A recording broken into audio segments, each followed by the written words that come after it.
Major Ramaswamy Parameswaran గారు 13 September 1946లో Tamil Nadu రాష్ట్రంలో జన్మించారు.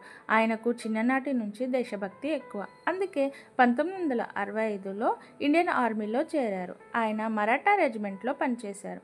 1987లో ఇండియన్ పీస్ కీపింగ్ ఫోర్స్ శ్రీలంకకు వెళ్ళింది. ఈ బృందంలో పరమేశ్వరన్ గారు ఉన్నారు. ఈయన ఒక కమాండ్కు నాయకత్వం వహించారు.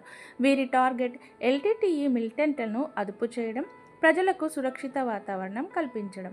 1987 నవంబర్ 25న నౌన్ నగర్ గ్రామానికి దగ్గరలో ఉన్నప్పుడు ఎల్టీటీఈ సడన్గా దాడి చేశారు. అప్పుడు మేజర్ పరమేశ్వరన్ ముందుగా యుద్ధంలో పాల్గొని శత్రువులను అడ్డుకున్నారు. ఆయన గాయపడినప్పటికీ తన బృందాన్ని ముందుకు నడిపించారు. ఆయన చివరి శ్వాస వరకు యుద్ధాన్ని కొనసాగించారు. ఆయన చేసిన అత్యున్నత సేవ, ధైర్యానికి, నాయకత్వానికి 14 ఆగస్టు 1988లో భారత ప్రభుత్వం పరమవీర చక్ర అవార్డు ఇచ్చి గౌరవించింది.